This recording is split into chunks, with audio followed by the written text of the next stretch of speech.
Welcome to the Financial Freedom Network, where we keep you updated on everything connected to Social Security.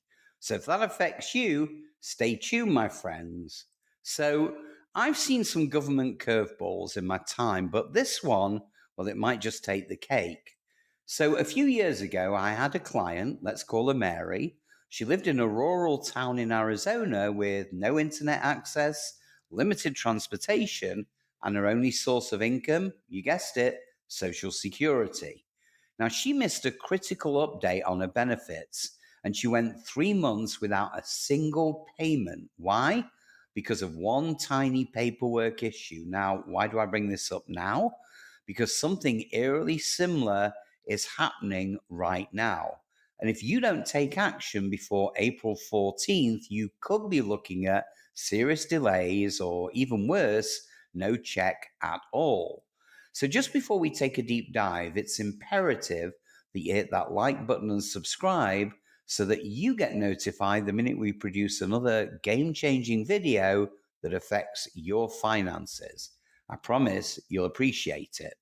So, buckle up and let's plunge straight in. So, let's start with the good news because, yes, there is actually some good news. Now, you might remember a recent rule that would have forced millions of people to visit a local social security office in person to verify their identity if they couldn't use the online system. Not exactly easy if you're elderly, disabled, or you live hours from the nearest field office. Well, you spoke up in your millions, and guess what? They actually listened. Wow! So, after massive public backlash, the SSA delayed that rule's start date to April 14th instead of the original April the 1st. Now, that gives everyone a little breathing room. Even better? Well, there is some even better news. Some people are now exempt entirely. So, if you're applying for SSI, Social Security Disability, or Medicare, and you can't verify online, you can now finish your application over the phone. And that, my friends, is a huge win, especially for people dealing with transportation issues or even health concerns. But now, sadly, for the not so great news. So if you're applying for retirement, survivor's benefits, spousal or child benefits, and you can't verify your identity online, you will need to go into a social security office starting April 14th, unless you qualify for a very narrow exception like being terminally ill or in a prisoner pre release program. And, and trust me, that's not a process you want to deal with last minute. Appointments are already backed up weeks, and the field offices are still understaffed in many areas. Now, if you're thinking, well, I'm already getting my benefits, so this doesn't affect me, stick around because there's a second, sneakier change coming, and it could impact everyone receiving Social Security, SSI, or SSDI, especially if you're still getting paper checks.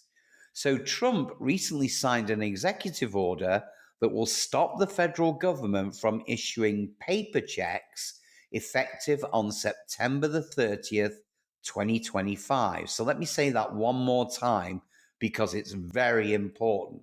No more checks in the mail.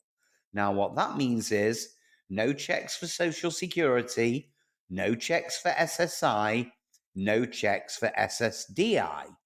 Now, after that date, everything has to be paid via direct deposit, direct express card, or another approved digital method.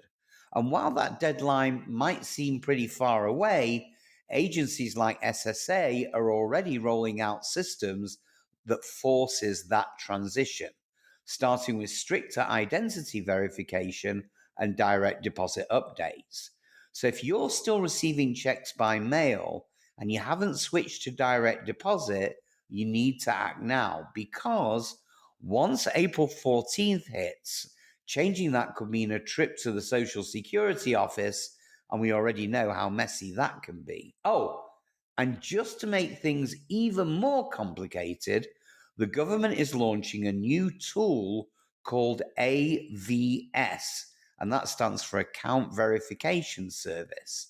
Now, this tool automatically checks whether the bank account you're switching to actually belongs to you. Sounds great, right? But here's the kicker. If your benefits are sent to a spouse or maybe a caregiver account, well, AVS could flag it and delay or reject the change altogether. And that's why I'm telling you now so that you can get ahead of this. So here's your action plan. Step one, set up a My Social Security account online. If you can't do it alone, ask a family member or your local library for help. Step two, if you need to change your payment method, do it before April 14th. You can still verify over the phone for now. Step three, if your payments go to someone else's account, try to switch to an account under your name to avoid getting flagged. Step four, share this video with anyone you know who's still getting paper checks because most people have no idea this is happening and they could miss a payment if they wait too long. Now, here's your bonus tip. If you ever get locked out of your My Social Security account, and believe me, it happens more than you think, don't panic. Call SSA immediately and ask for a one-time code to reset your access. You don't want to wait until April 13th to figure this all out. Now, these changes are moving fast, and if history is any indication, more are coming. So let me ask you, do you feel like these updates are actually making the system safer, or are they just adding more hoops for people to jump through? Drop your comments below. I really want to hear what you think. And while you're at it, make sure you check out our other videos for more ways to protect your benefits and stay ahead of the curve. So like, comment, and subscribe because you deserve to know what's coming before it affects your wallet. So have a great day, my friends, and stay safe.